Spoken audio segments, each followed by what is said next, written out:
believe me, it has been a beginning. It is a beginning. I don't think there ever will be an end, not as long as man is alive and willing.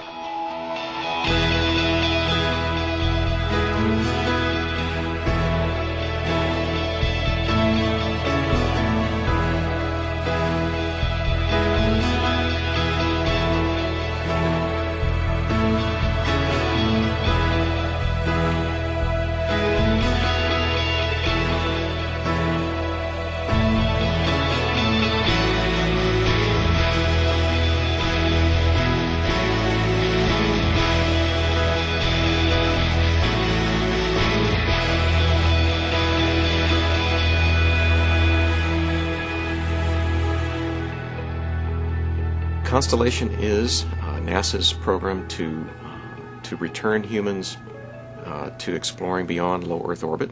We've begun with the end in mind of exploring Mars and understanding what is it that we need to learn between now and then in order to be able to do that safely and effectively.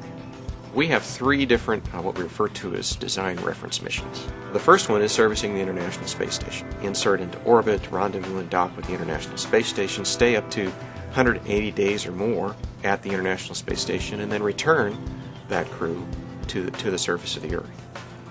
Design reference mission number 2 would be to do a 7-day mission to the Moon. Design reference mission number 3 is sort of a combination of those first two, because we're doing essentially the same functions that are in the space station mission and in the lunar 7-day mission, but now we're having crews stay on the lunar surface for up to 6 months at a lunar outpost.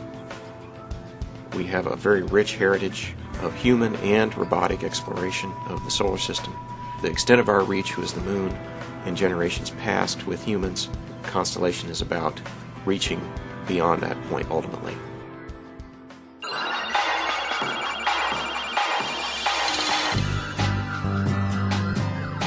The Orion system is basically the capsule and the supporting system that will get the crew into space, into docking with the ISS, and eventually onto the Moon. So that's where the crew sits. That's where the crew does its job. On Apollo, we had a capsule shape, and in that mission also we were going to the Moon. This is different now because the mission on the Moon is different. We're now going global access on the Moon, meaning we want to be able to go to the poles where we might find the ice and those kind of things, which will help us sustain ourselves there longer. To do that requires a different vehicle, right? More propellant than we had on Apollo. We also want to be able, when we're on the Moon, to have a sufficient crew to actually do a lot more EVAs to get out there and actually do work. So that's why we're sending 4 people to the surface. So given those two changes, this Orion system is much different than Apollo as far as the size and the other capabilities. Now to get Orion in orbit, you need a booster. So that's Ares 1.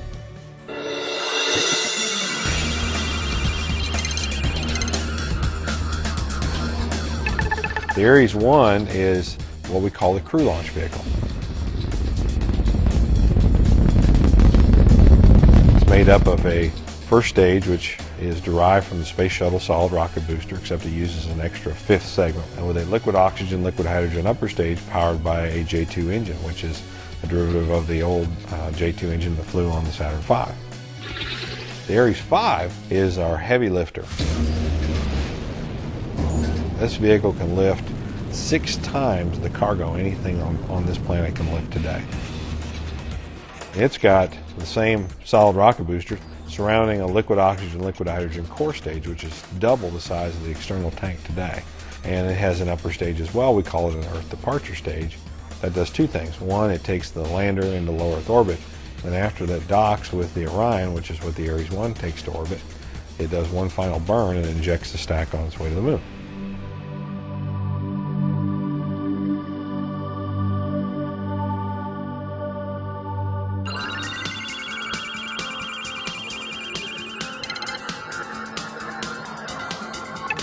The lunar lander is part of the Constellation program.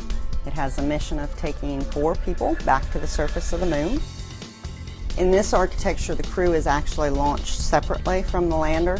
You launch the crew in the Orion vehicle on Ares 1, and you launch separately the Earth departure stage and the lander on Ares 5. Both of those go into low Earth orbit.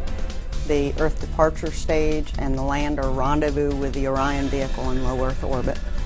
At that point, the Earth departure stage does a translunar initiation burn, and we go to lunar orbit. You drop the EDS stage along the way, and you end up in lunar orbit with the lander and the Orion vehicle. And at that point, they separate. The lander goes down to the surface of the moon. We leave the descent stage on the surface of the moon when our mission is done, and only the ascent stage returns to orbit. We re-rendezvous with the Orion vehicle, and then we expend the ascent stage. We have 3 different missions. We have one mission which is a sortie mission, and it takes 4 people to the surface of the moon for 7 days. They actually live out of the lander in that mission. We have a second reference mission, which is an outpost mission, and in that mission the lander takes the crew to the surface of the moon, but the crew then lives out of the outpost. In that mission, the lander actually sits dormant for approximately 6 months. The third mission is the cargo mission. That is an uncrewed mission. It's an automated lander, and that's what you would use to bring heavy cargo to the surface of the moon.